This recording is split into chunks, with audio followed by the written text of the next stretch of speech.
আমার স্ত্রী আমার সন্তান সব লাইফ সাপোর্টে ছিল, তাদেরকে এই কিছুক্ষণ আগে দিয়েছে কেবিনে, এখনো পর্যন্ত তারা ভালো না, আমারও অবস্থা ভালো না। সেদিন রংপুরে গিয়ে এমন অসুস্থ হয়ে গিয়েছিলাম, ডাক্তার বলছে কথা বলা যাবে না, রাত 10টার পরে জেগে থাকা যাবে না। আমি এটা যেহেতু রেকর্ড হচ্ছে সারা দেশেই বলছি, এমনিতেই মাহফিল করা এখন নিষেধ, ডাক্তারের সর্বোচ্চ নিষেধে যে রাত 10টার পরে আপনি আর জেগে থাকবেন না, আর গা যদি ঘামে তাহলে আবার অসুস্থ হয়ে যাবে। এজন্য আহ্বান জানাচ্ছি, যারা আমার অনুষ্ঠান নিয়েছেন, আমি সব করবো না, কিছু কিছু বাদ দেবো, যেই কয়টাই করি সর্বোচ্চ রাত 9টায় আমার তুলে দেওয়া লাগবে। যদি না দেন ওই মাহফিলে আমার নিয়ে যাবেন না। কোরআনের পাখি আল্লামা দেলাওয়ার হোসেন সাইদি রহমতুল্লাহ আলাইহি, ওনার অনুষ্ঠান যদি রাত 9টা 10টায় শেষ হয়ে যেতে পারে, আমাদেরও শেষ হবে ইনশাআল্লাহ। এর চাইতে আর বড় ফিল্ড ছিল না। মানুষ যা দেখলাম আসার সময় তো 1-1.5 কিলো মানে মানুষই, এত মানুষের জায়গা দেওয়া তো সম্ভব না। আপনারা, আমার মনে হয় কিছু মানুষ বাড়ি চলে যায়, কি বলবো, তো জায়গা তো হচ্ছে না, জায়গার উপরে বসবে। আসলে পুলিশ দেখেও মানুষ ভয় পাচ্ছে না, সেই ভয়টা কেটে গেছে।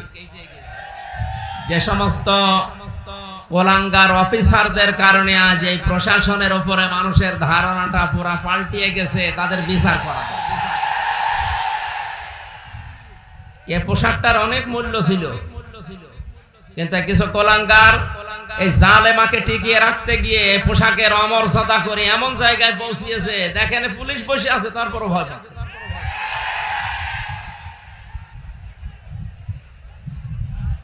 যারা দায়িত্বে ছিল ওই মানুষগুলোকে যেন ছাড় দেওয়া না হয়, যারা এই পোশাকের অন্তত বদনাম করে দিয়েছে এই দেশে। আমরা আর কিয়ামতের আগে এই দেশে যারা চেয়ারে বসবে তাদের হাত বাঁধা দেখতে চাই না, চাই সবার হাত খোলা থাকবে। হাত খোলা থাকলে আমার বছর এই বিচার পাবেন আপনি এই থানাতে গিয়ে, ফাঁড়িতে গিয়ে, এক কথা বলেন এখানে। আর যদি হাত বেঁধে দেন, আব্দুল হান্নান না ওনার বাবাও যদি চেয়ারে বসে বলবে আমার হাত বাঁধা। যেন আমরা চাচ্ছি এদেশে কারো হাত যেন আর বাঁধা না থাক। জামাত ইসলামী বাংলাদেশের পক্ষ থেকে 41টা প্রস্তাবনা দিয়েছে, আপনারা দেখেছেন। এর ভেতরে 2টা অন্যতম, যে প্রশাসনে যারা আছে তাদেরকে যেন আলাদা করে দেওয়া হয়। ওই অমক নেতা পাতি ছাতি কি বলবে সেই অনুযায়ী কাজ করা লাগবে। তার মানে কি ওনারা কি আপনার গোলাম নাকি? 18 কোটি মানুষের টাকা দিয়ে ওনার বেতন হয়, সবার দিকে তাকানো লাগবে। জামাত ইসলামীর এই প্রস্তাবনার সাথে আমরা একমত কিনা বলেন তো?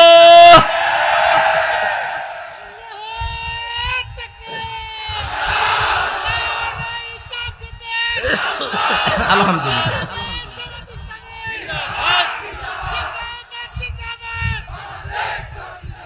আমি আয়াতে প্রবেশ করছি, সব বাদ দিয়ে দিলাম।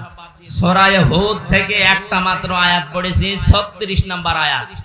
এখন এই ঐতিহাসিক প্রেক্ষাপট, এর ব্যাকগ্রাউন্ড, এর পরে শিক্ষা, এগুলো সব বলতে গেলে অনেক সময় যাবে। আমি সব বাদ দিয়ে সরাসরি প্রবেশ করছি, নাকি জবান ছেড়ে আমরা কোরআনে প্রবেশ করি। আউযু বিল্লাহি মিনাশ শাইতানির রাজিম। বিসমিল্লাহির রহমানির রহিম।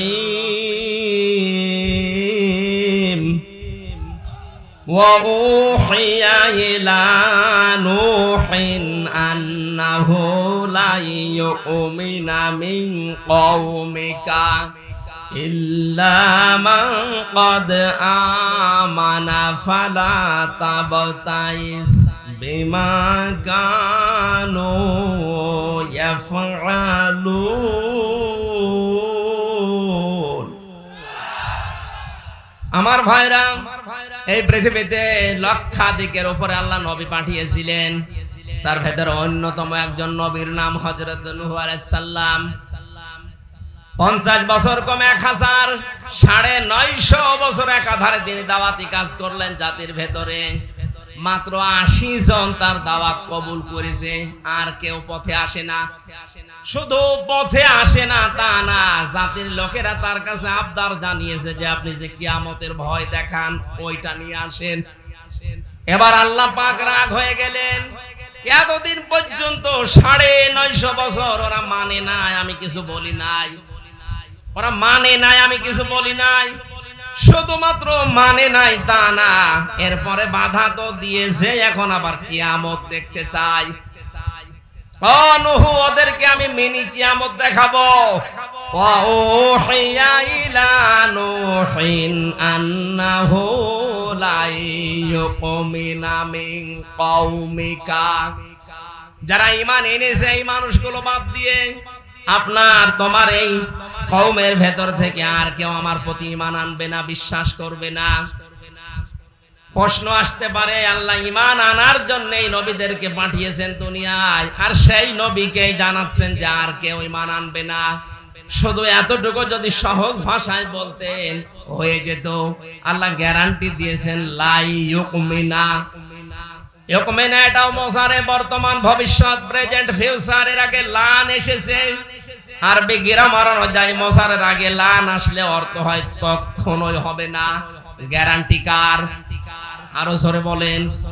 তার মানে যে 80 জন কবুল করেছিল ইসলামের, পরবর্তীতে আর একটা মানুষও দিনের দিকে আসবে না, এই গ্যারান্টি আল্লাহ কেন দিলেন?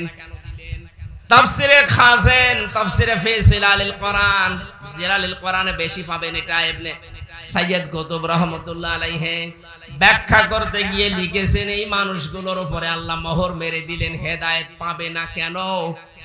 কারণ যে মানুষ এমনিতেই বাধা দেয় নবীদেরকে মেনে নেওয়া যায়, বাধা দিয়ে শেষ না, আবার আল্লাহর নিদর্শন কিয়ামত দেখতে চাচ্ছে।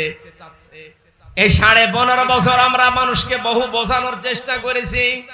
কিছু মানুষ এমনিতেই বাধা দেয়নি, শোনার ভান করে, না শোনার ভান করে চুপ থেকেছে। কিছু মানুষকে দেখেছি না শুনলেও বিরোধিতা করিস। কথা বলেন না কেন? এই যে যারা বিরোধিতা করেন তাদের উপরে আল্লাহর নির্দেশে যে আপনাকে আল্লাহ হেদায়েতের মতো বড় দৌলত থেকে চির বঞ্চিত করে দেন। আয়াতের তাফসীরের ভেতরে 7টা কারণ পেয়েছি আমি। দ্বিতীয় নম্বর কারণ, এই খুব খেয়াল করে শুনুন, আল্লাহ মানুষকে যে হেদায়েত দেয় না, 1 নাম্বার কারণ যারা বিরোধিতা করে দাওয়াতের, ওহির দাওয়াত দিলে যারা বিরোধিতা করে, মানে তো নাই, বিরোধিতা করে, এই মানুষগুলো হেদায়েত থেকে বঞ্চিত। 2 নম্বরে যারা শুধু আল্লাহর হুকুম মতো চলতে চায়, কিন্তু তার প্রেরিত পুরুষ যারা যুগে যুগে এসেছিল ওই রাসূলদেরকে যারা মানতে চায় না, তাদেরকে আল্লাহ হেদায়েত থেকে বঞ্চিত করে দেয়।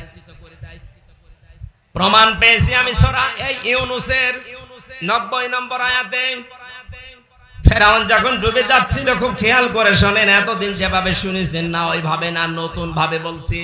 হাত্তা ইযা আদরাকাহুল গরাক ক্বালা আমানতু আন্নাহু লা ইলাহা ইল্লাল্লাযী আমানাত বিহি বানু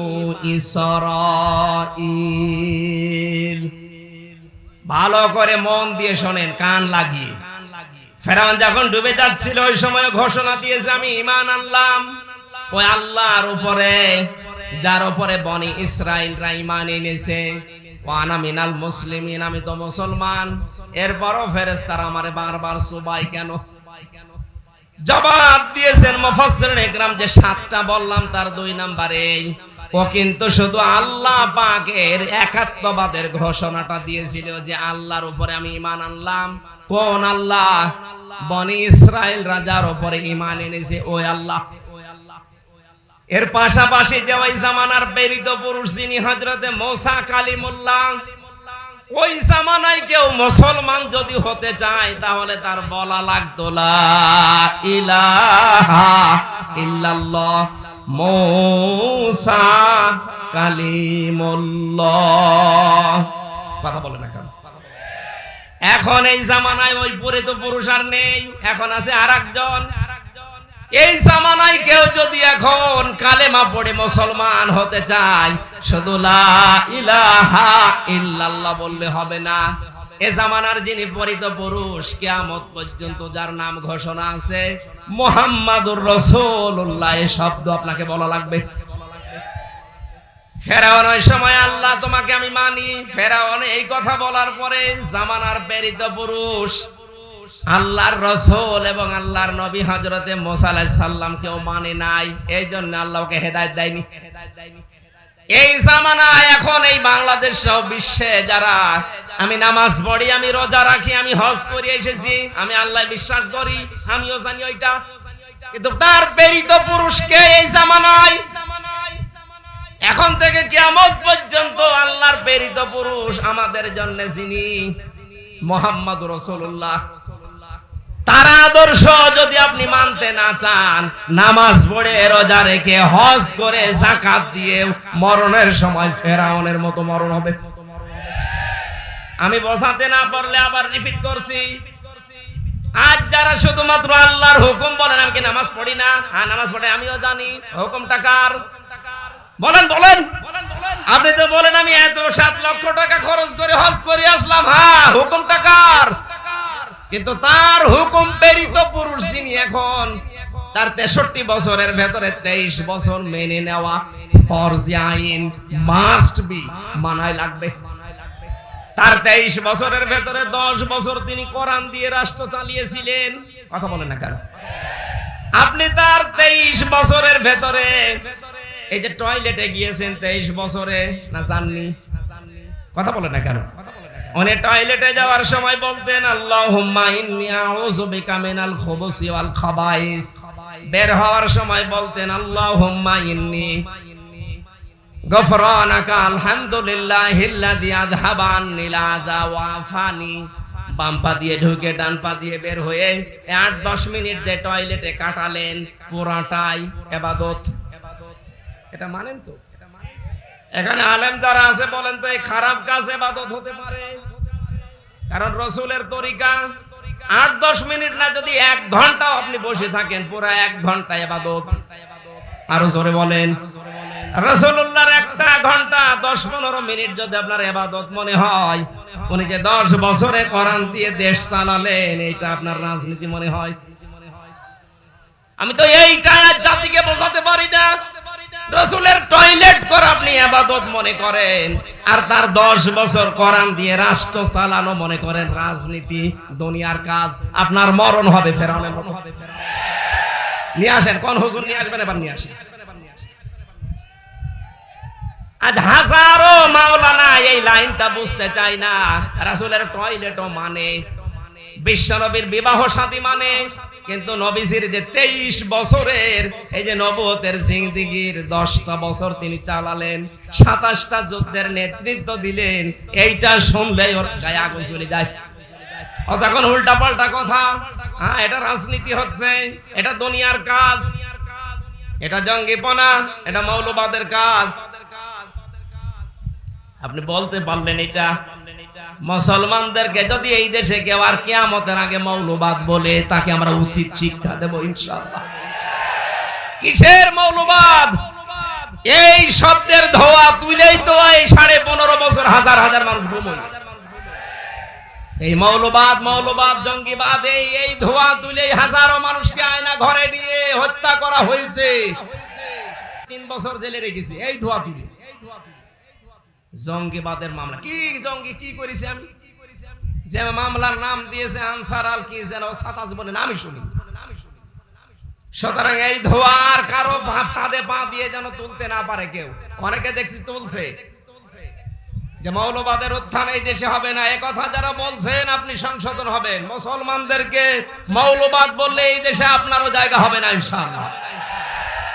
কোন মুসলমান দাবি করার পরে আল্লাহর কোরআনের কথা শুনলে রাগ হবে এমন মুসলমান এই দেশে আছে না? নেই। হয়তো না বোঝার কারণে মন খারাপ করে।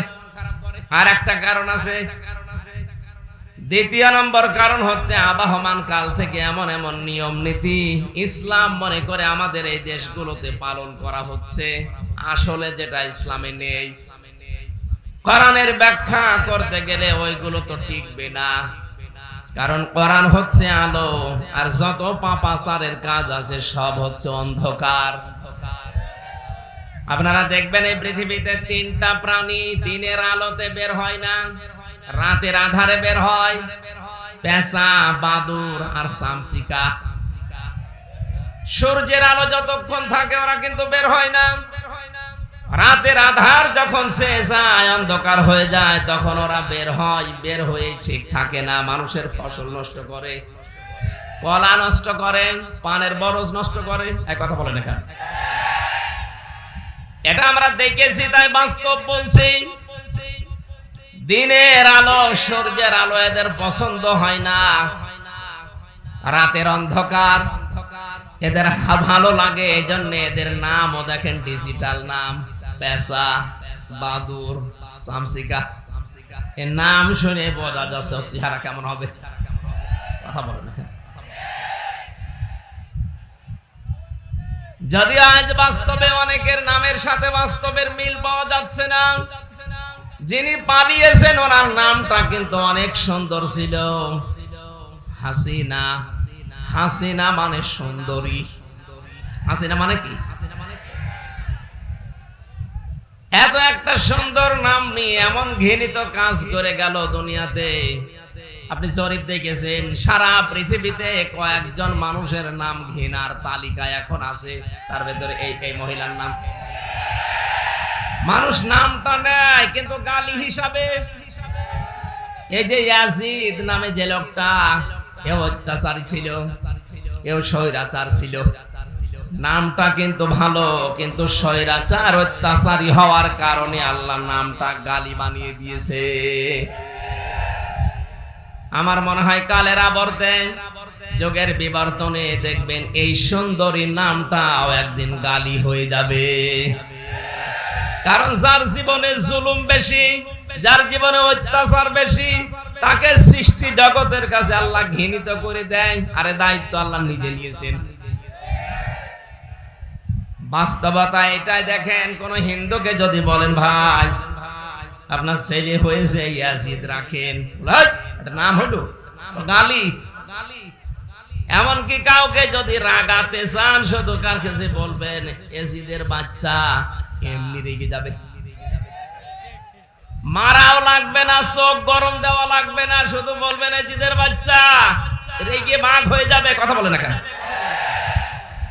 এত সুন্দর নামকে জুলুম করার কারণে আল্লাহ যদি এত ঘৃণিত বানিয়ে দিতে পারেন, আপনার নাম যতই ভালো হোক, যে কাজ করলেন, আমি তো নিজেরটাই বলছি, আমার উপরে আপনি যা করেছেন নির্দেশ দিয়ে, 3টা বছরে যত অত্যাচার, জুলুম আর নির্যাতন আমার উপরে গিয়েছে। ব্যারিস্টার আরমানের কথা, আমান আজমি ভাইয়ের কথা বাদ দিলাম, ওনার তো আরো উপরে। আমার 10 দিন আপনি মাটির নিচে যেভাবে রেখে দিয়েছিলেন, কোন মানুষ মানুষের সাথে এই করে, আমার বিশ্বাস হয় না।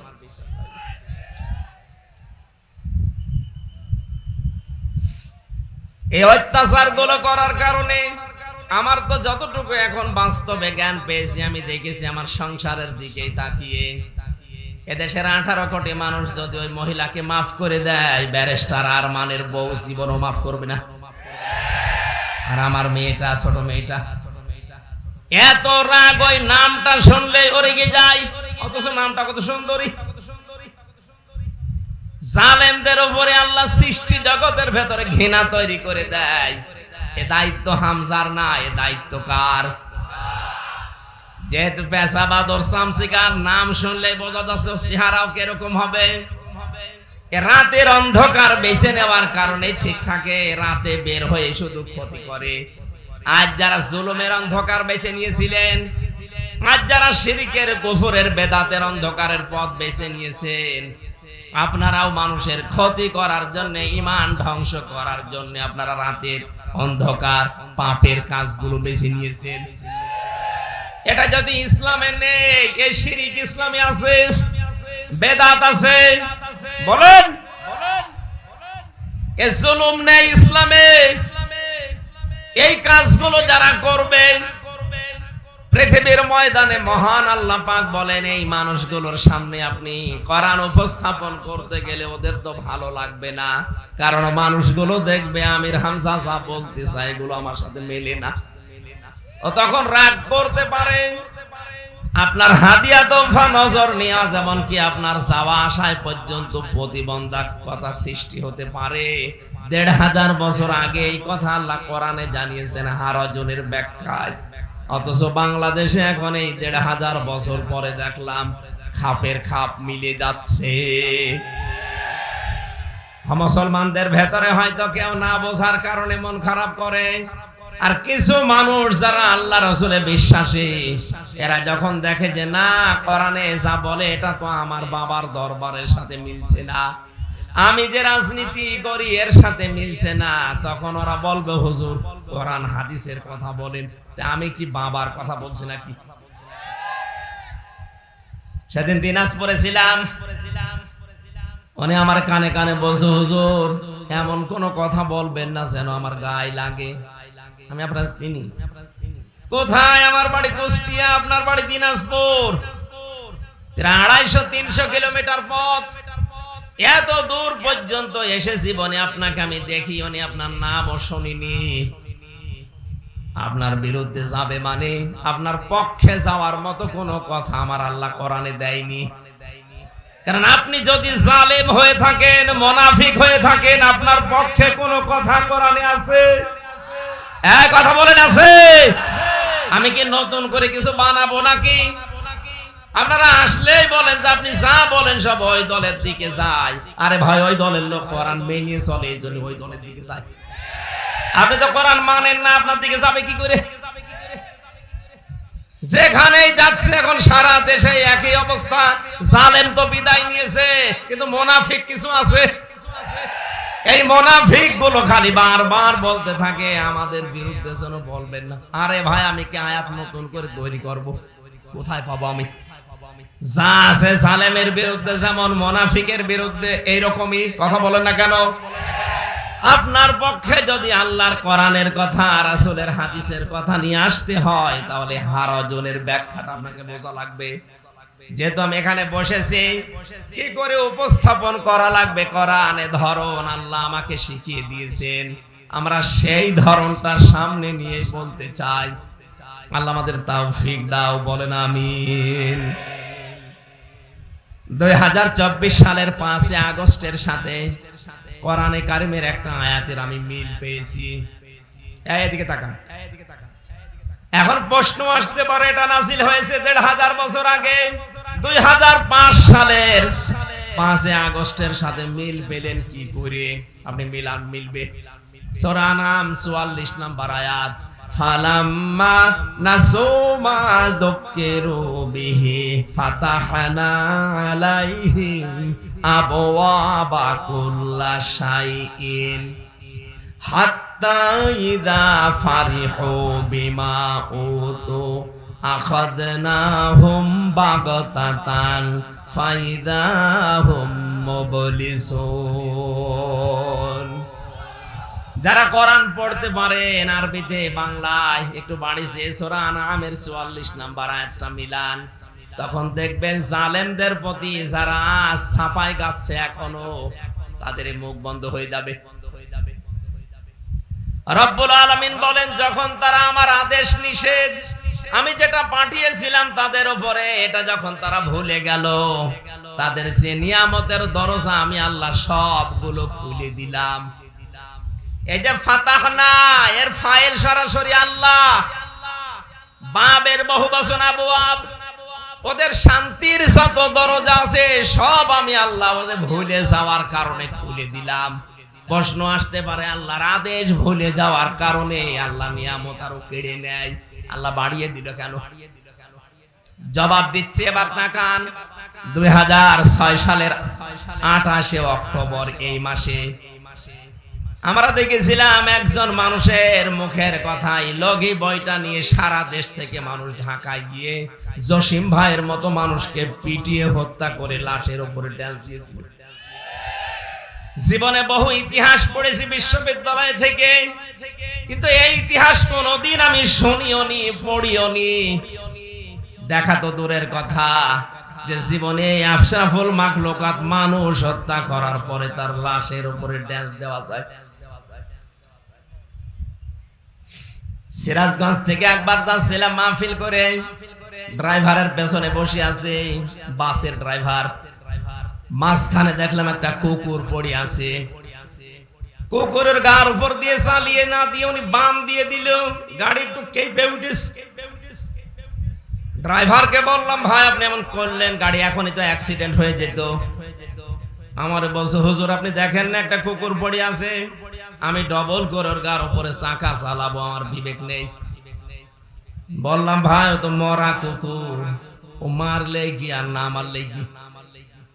ড্রাইভার আমার দিকে ঘুরে বলছে হুজুর আপনি কি আসলে হুজুর? আপনি কেমন হুজুর? আপনি দেখছেন যে একটা মরা কুকুর পড়ে আছে, আমি আবার ডবল করে চাকা চালাবো, আমার বিবেক কি মরে গেছে? এই কথা শোনার জন্য আমি ছিলাম। একটা মরা নিকৃষ্ট প্রাণী, দুইটা কুকুর আর শুকুর, তার ভেতরে একটা পড়ে আছে, তাও মরে পড়ে আছে। এর উপর দিয়ে আপনি চাকা চালাতে পারলেন না, আপনার বিবেকে বাধা দিল। অথচ জসিম ভাইয়ের মতো মানুষকে, জীবিত মানুষকে পিটিয়ে লগে বৈঠা দিয়ে মারার পরে লাশের উপরে ড্যান্স দিয়েছে এই দেশে। আপনাদেরকে মানুষ বলেন কি করি, আমার তো বিশ্বাস হয় না। এই পৈশাচিক নির্যাতন, এই দৃশ্য দেখার পরে আমার ওই সময় মনে হয়েছিল না, এই পৃথিবীতে ক্ষমতার এই যে আসল যেটা, এটা আরামের জায়গা। অনেকে ভাবি আমরা আসলে এটা আরাম, এই জায়গাতে আল্লাহ কোনদিন এইরকম জালেমদেরকে আর দেবেন না। কিন্তু দেখলাম 2 বছর পরে ঠিক আল্লাহ তাদেরকে দিল। মনে করলাম হয়তো খুব বেশি হলো না, 5 বছর টিকবে। 9 সালে আসার পরে 13 সালে দেখি না আবার টিকে গেল, সে যেভাবেই হোক। 13 সালের পরে মনে করেছিলাম না না আর টেকার মতো কায়দা নেই। 18 সালে দেখি না আবার টিকে গেল। 24 সালে আসার পরে দেখলাম না তারা আবার টিকে গেল। মনে মনে ভাবছি আল্লাহ তোমার কোরআনে তুমি নিজেই জানিয়েছো, মানুষ যখন তোমার নিয়ামত পাওয়ার পরে ভুলে যায় তখন তাদের শান্তির দরজাগুলো তুমি খুলে দাও। কিন্তু পরের শব্দে তুমি কি বললে? হাত্তা ইযা ফারিহু বিমা উতু, যখন তারা আমার দানকৃত এই বস্তু, এই শান্তি, স্বস্তি, নিরাপত্তা, প্রভাব প্রতিপত্তি, ক্ষমতা, এগুলো পাওয়ার পরে যখন আনন্দে আত্মহারা হয়ে যায়, আল্লাহ বলেন আখাযনাহুম বাগতাতান, আমি আল্লাহ আকস্মিক ভাবে তাদেরকে আমি নিজে ধরি। আপনি বলেন তো 2006 এই অক্টোবরের 28 তারিখের পর থেকে 24 আগস্টের 5 তারিখ পর্যন্ত কোন সম্ভাবনা ছিল যে এরা পড়ে যেতে পারে? এদেশে বিএনপির মতো এত বড় দল, জামাত ইসলামের মতো এত বড় দল বহু চেষ্টা চালিয়েছে 15.5 বছর, এক চুলও নড়াতে পারে নাই। অথচ আল্লাহ নিজে মনে হচ্ছে ছাত্র ছাত্রীদের সাথে আবাবিল পাঠিয়েছিল, কিচ্ছু হাতে ছিল না তাদের, নিরস্ত্র, শুধু মুখের ভাষা দিয়ে জালেম পালাতে পারে, সম্ভব না। খাযনাহুম, আমি নিজে ধরেছি, বাগতাতান, আকস্মিক ভাবে, এমন আকস্মিক ভাবে ধরেছে দুপুরের খাবার খাবে সে সময় পায়নি। পরের শব্দ তো আরো কঠিন। আল্লাহ পাক বলেন ফাইদাহুম মুবলিসুন, তাদেরকে আকস্মিক ভাবে ধরার পরে তারা হতাশ হয়ে পড়েছে। এদের চেহারার ভেতরে যে হতাশার ছাপ, এর বাস্তব চিত্র এই দরবেশ। আপনি দরবেশ যেদিন কোটে তোলে দেখেছেন চেহারা তো বোঝা যাচ্ছিল না, পচা ডিম খাওয়ার পরে তো একটু বোঝা গিয়েছে। আমি আরো বেশি দেখেছি ওই কালা মানিককে, কলার পাতায় আল্লাহ শুইয়েছে, এমনকি ওর বিসি উড়ে গেছে, ওর সংসার করার কাজ শেষ।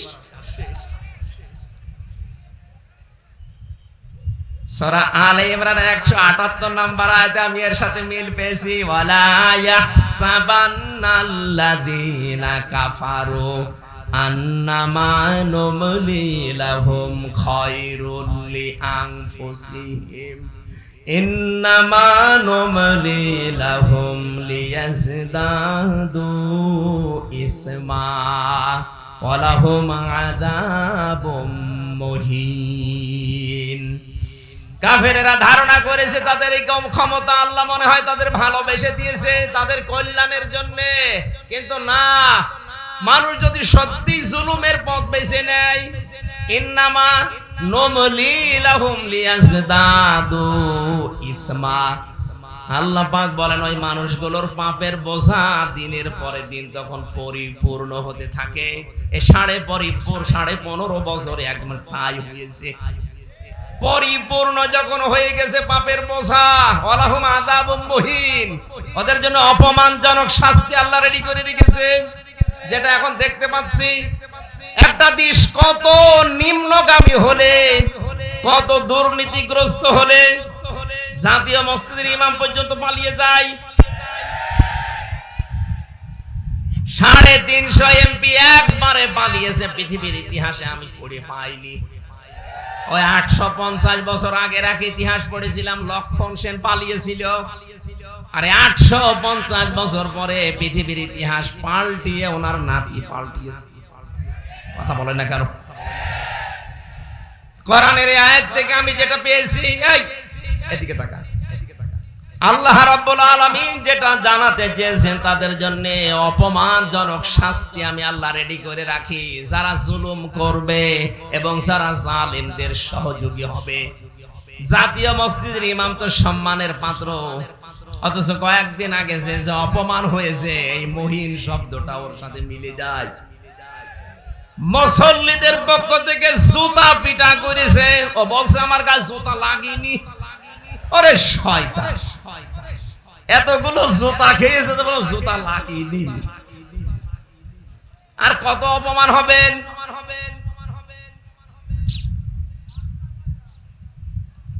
রাজশাহীবাসী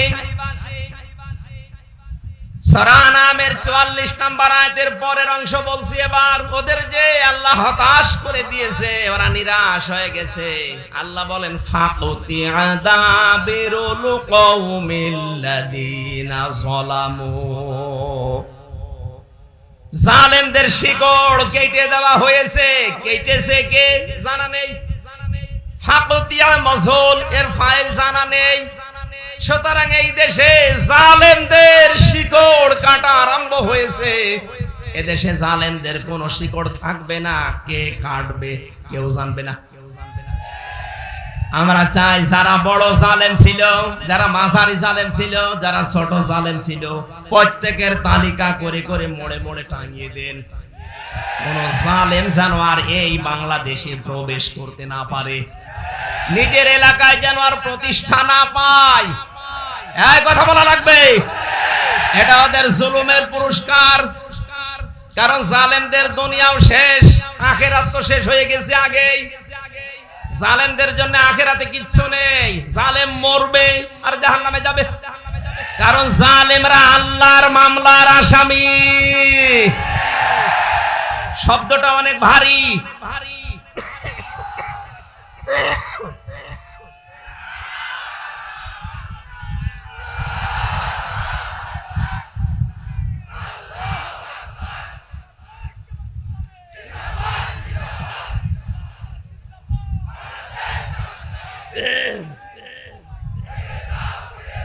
আলহামদুলিল্লাহ ভাই,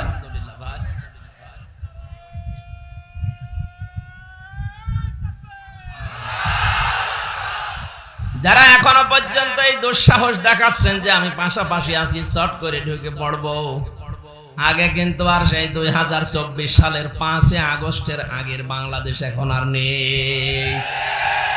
আমি সারা বাংলাদেশের 560টার উপরে থানায় ঘুরছি, সারা দেশে অবস্থায় একই। জালেম দেখলেই তাদের শিকড় কেটে দিচ্ছে, কোরআন জানাচ্ছে, কে কাটছে জানা নেই। জালেমদের ভেতরে ভয় লাগিয়েছে কে?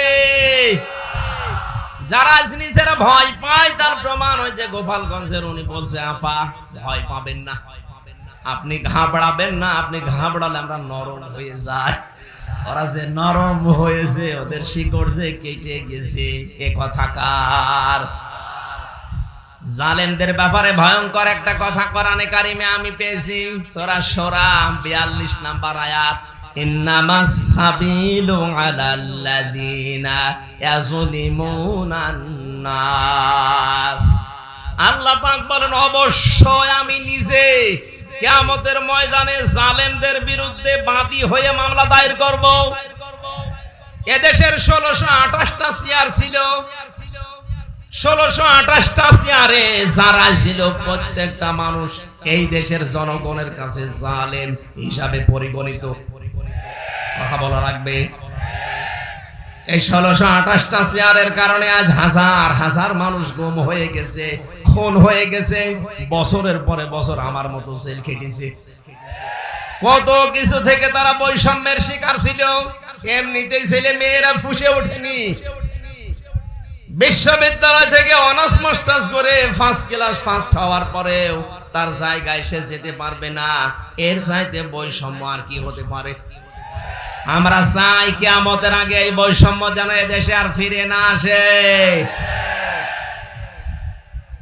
জালেমরা যেহেতু এই দেশে হামজার মামলার আসামি না, এরা সরাসরি মামলার আসামি। কার?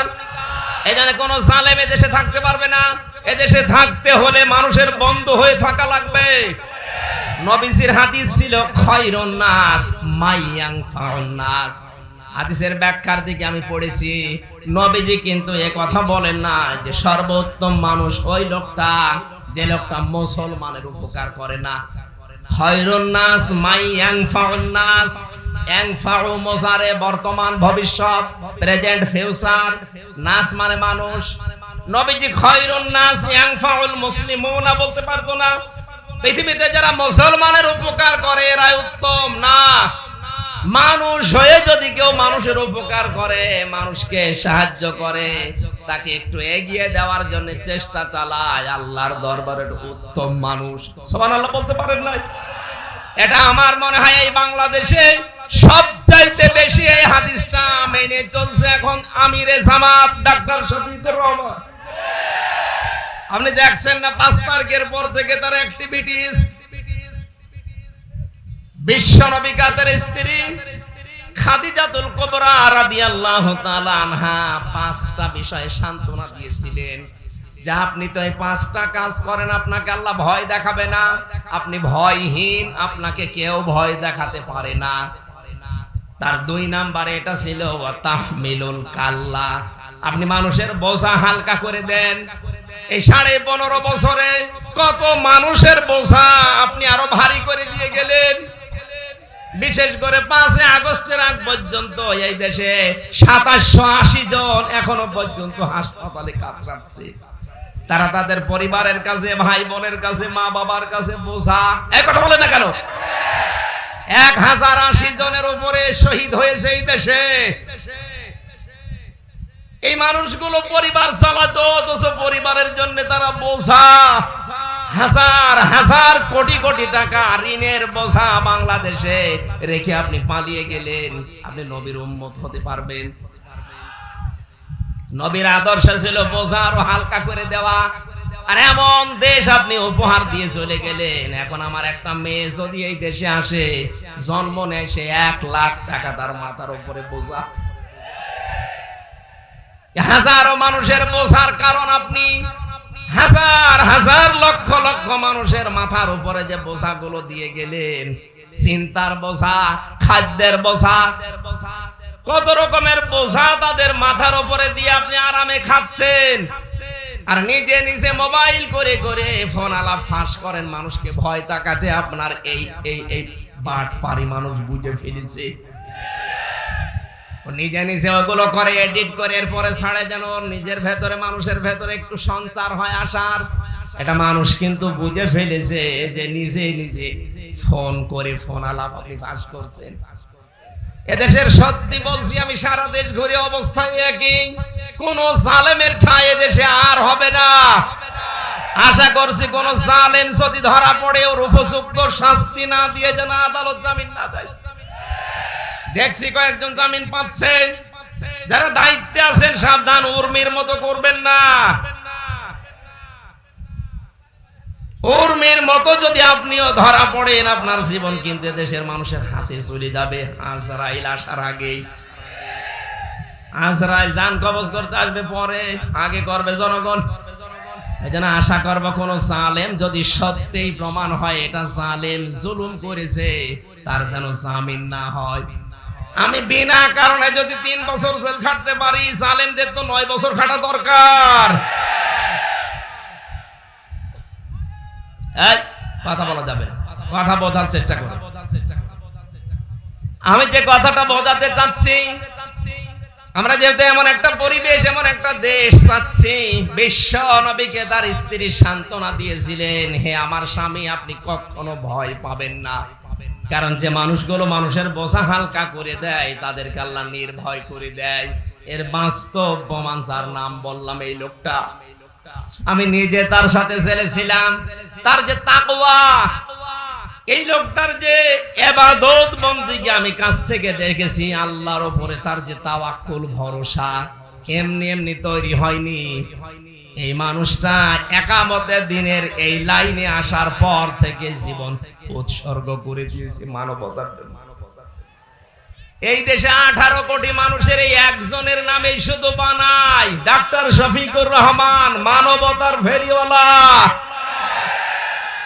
বিশ্ব নবীকে তার স্ত্রী খাদিজা বলেছিল, এটা আপনি ভয় পাবেন না, কোনো কিছু আপনাকে ভয় দেখাতে পারে না, কারণ আপনি মানুষের বোঝা হালকা করেন। আপনি কোন নবীর উম্মত দাবি করছেন, মানুষের বোঝা ভারী করে দিচ্ছেন। আমার পরিবারে 3টা বছরে যে বোঝা তৈরি করে দিয়ে গেলেন, আমার বাবা অসুস্থ, আমার মা অসুস্থ, আমার ম্যাডাম লাইফ সাপোর্টে ছিল কয়েকদিন আগেও, মেয়েটা আইসিইউতে, আর আমি জেলখানায় পড়ে আছি 3 বছর। কোনো কিছু করার পরে যদি আমারে দিতেন আমি মেনে নিতাম, কিচ্ছু জানি না। আপনি নিজেই বলতেন রিমান্ডে এসে, বলে না আপনি জানি কিছু করেননি, তারপরও উপরের নির্দেশ। এই ঠনকো একটা মামলা দিয়ে, মামলায় যদি আমার সাজাও লাগিয়ে দিত, তাও সর্বোচ্চ 3 মাস। অথচ 33 বারের উপরে মামলাটা আমার সিএমএম কোর্ট, জজ কোর্ট, হাইকোর্ট, 33 বার আমার বাবা, আমার চাচা, আমার যারা শুভাকাঙ্ক্ষী ছিল, জোর জোর করে তুলেছিল মামলা, জামিন দেয়নি। কয়েকদিন আগে মামলাটা পুরা খারিজ হয়ে গেছে। বিচারপতি ওইটা দেখার পরে বলছে, কি দেখে বিচার করবো, এর ভেতরে কোনো মাল নেই। এর ভেতরে মাল নেই, 3 বছর তো মামলা আপনার কাছে ছিল, এতদিন তো বলেননি যে মাল নেই। উনি এই কথাই আমারে বলতো, আমি পরে পরবর্তীতে কথা বলেছিলাম, বলছো হুজুর আমার হাত বাঁধা। আমি জানি শুধু ওনার না, এখন যেহেতু ওনার হাত খোলা, এখন ন্যায় বিচার করতে পারছে। এদেশে 1628টা চেয়ার আছে, আব্দুল হান্নান ভাই সহ প্রত্যেকটি মানুষের চেয়ারের হাত যেন আবু সাইদের মতো খোলা থাকে।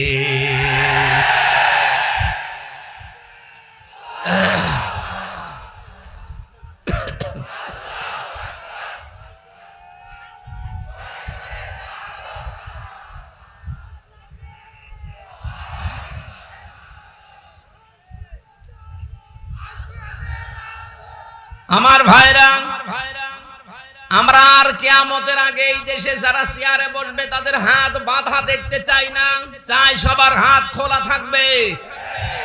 হাত খোলা থাকলে আমার বছর এই বিচার পাবেন আপনি এই থানাতে গিয়ে, ফাঁড়িতে গিয়ে। এক কথা বলেন এখানে।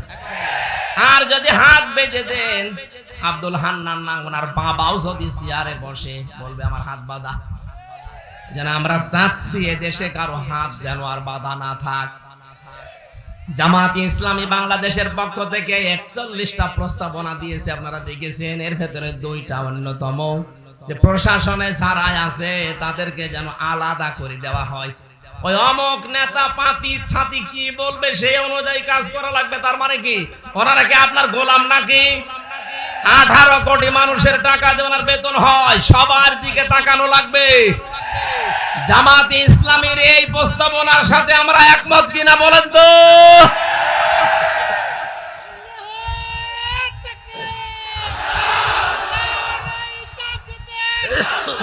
আলহামদুলিল্লাহ।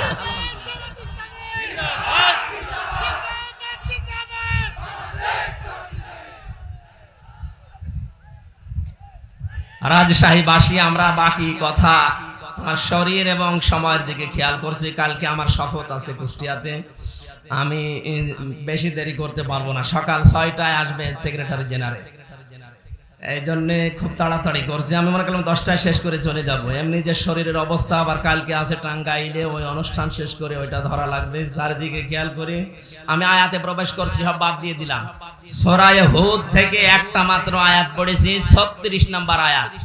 এখন এই ঐতিহাসিক প্রেক্ষাপট, এর ব্যাকগ্রাউন্ড, এর পরে শিক্ষা, এগুলো সব বলতে গেলে অনেক সময় যাবে। আমি সব বাদ দিয়ে সরাসরি প্রবেশ করছি, নাকি জবান ছেড়ে আমরা কোরআনে প্রবেশ করি। আউযু বিল্লাহি মিনাশ শাইতানির রাজিম, বিসমিল্লাহির রহমানির রহিম। ওয়া উহিয়া ইলা নূহিন আন্নাহু লা ইউমিনা মিন কওমিকা ইল্লা মান ক্বাদ আমানা ফালা তাবতাইস বিমা কানু ইয়াফআলুন। আমার ভাইরা, এই পৃথিবীতে লক্ষাধিকের উপরে আল্লাহ নবী পাঠিয়েছিলেন। তার ভেতরে অন্যতম একজন নবীর নাম হযরত নূহ আলাইহিস সালাম। 50 বছর কম 1000, 950 বছর একাধারে তিনি দাওয়াতি কাজ করলেন জাতির ভেতরে। মাত্র 80 জন তার দাওয়াত কবুল করেছে, আর কেউ পথে আসে না। শুধু পথে আসে না তা না, জাতির লোকেরা তার কাছে আবদার জানিয়েছে যে আপনি যে কিয়ামতের ভয় দেখান ওইটা নিয়ে আসেন। এবার আল্লাহ পাক রাগ হয়ে গেলেন। এতদিন পর্যন্ত 950 বছর ওরা মানে নাই, আমি কিছু বলি নাই। ওরা মানে নাই, আমি কিছু বলি নাই। শুধুমাত্র মানে নাই তা না, এরপরে বাধা তো দিয়েছে, এখন আবার কিয়ামত দেখতে চাই। ও নূহ, ওদেরকে আমি মিনি কিয়ামত দেখাবো। ওয়া উহিয়া ইলা নূহিন আন্নাহু লা ইউমিনা মিন কওমিকা। যারা ঈমান এনেছে এই মানুষগুলো বাদ দিয়ে আপনার তোমার এই কওমের ভেতর থেকে আর কেউ আমার প্রতি ঈমান আনবে না, বিশ্বাস করবে না। প্রশ্ন আসতে পারে, আল্লাহ ঈমান আনার জন্য এই নবীদেরকে পাঠিয়েছেন দুনিয়ায়, আর সেই নবীকেই জানাচ্ছেন যে আর কেউ ঈমান আনবে না। শুধু এতটুকু যদি সহজ ভাষায় বলতেন হয়ে যেত। আল্লাহ গ্যারান্টি দিয়েছেন লা ইউমিনা। ইউমিনা এটাও মোসারে, বর্তমান, ভবিষ্যৎ, প্রেজেন্ট, ফিউচার। এর আগে লান এসেছে। আরবি গ্রামার অনুযায়ী মোসারের আগে লান আসলে অর্থ হয় কখনোই হবে না। গ্যারান্টি কার? আরো জোরে বলেন। তার মানে যে 80 জন কবুল করেছিল ইসলামের, পরবর্তীতে আর একটা মানুষও দিনের দিকে আসবে না, এই গ্যারান্টি আল্লাহ কেন দিলেন? তাফসিরে খাজেন, তাফসিরে ফি জিলালিল কোরআন, জিলালিল কোরআনে বেশি পাবেন এটা। ইবনে সাইয়্যিদ কুতুব রাহমাতুল্লাহ আলাইহি ব্যাখ্যা করতে গিয়ে লিখেছেন এই মানুষগুলোর উপরে আল্লাহ মোহর মেরে দিলেন, হেদায়েত পাবে না। কেন? কারণ যে মানুষ এমনিতেই বাধা দেয় নবীদেরকে মেনে নেওয়া যায়, বাধা দিয়ে শেষ না, আবার আল্লাহর নিদর্শন কিয়ামত দেখতে চাচ্ছে। এই 15.5 বছর আমরা মানুষকে বহু বোঝানোর চেষ্টা করেছি। কিছু মানুষ এমনিতেই বাধা দেয়নি, শোনার ভান করে, না শোনার ভান করে চুপ থেকেছে। কিছু মানুষকে দেখেছি না শুনলেও বিরোধিতা করিস। কথা বলেন না কেন? এই যে যারা বিরোধিতা করেন তাদের উপরে আল্লাহর নির্দেশে যে আপনাকে আল্লাহ হেদায়েতের মতো বড় দৌলত থেকে চির বঞ্চিত করে দেন। আয়াতের তাফসীরের ভেতরে 7টা কারণ পেয়েছি আমি। দ্বিতীয় নম্বর কারণ, এই খুব খেয়াল করে শুনবেন, আল্লাহ মানুষকে যে হেদায়েত দেয় না, 1 নাম্বার কারণ যারা বিরোধিতা করে দাওয়াতের, ওহির দাওয়াত দিলে যারা বিরোধিতা করে, মানে তো নাই, বিরোধিতা করে, এই মানুষগুলো হেদায়েত থেকে বঞ্চিত। 2 নম্বরে যারা শুধু আল্লাহর হুকুম মতো চলতে চায়, কিন্তু তার প্রেরিত পুরুষ যারা যুগে যুগে এসেছিল ওই রাসূলদেরকে যারা মানতে চায় না, তাদেরকে আল্লাহ হেদায়েত থেকে বঞ্চিত করে দেয়। প্রমাণ পেয়েছি আমি সূরা ইউনূসের 90 নম্বর আয়াতে। ফেরাউন যখন ডুবে যাচ্ছিল, খুব খেয়াল করে শোনেন, এতদিন যেভাবে শুনেছেন না ওইভাবে না, নতুন ভাবে বলছি।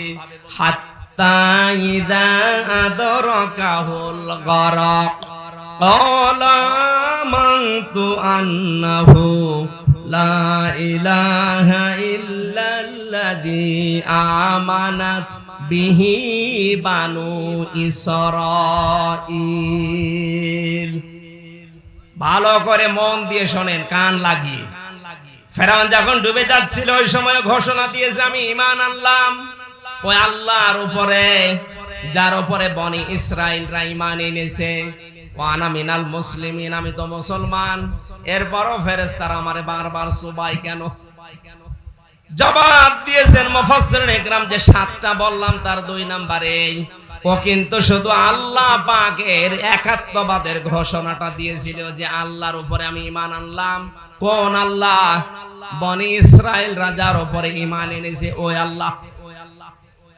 এর পাশাপাশি যে ওই জামানার প্রেরিত পুরুষ যিনি হযরতে মুসা কালিমুল্লাহ, ওই জামানায় কেউ মুসলমান যদি হতে চায় তাহলে তার বলা লাগতো লা ইলাহা ইল্লাল্লাহ মুসা কালিমুল্লাহ।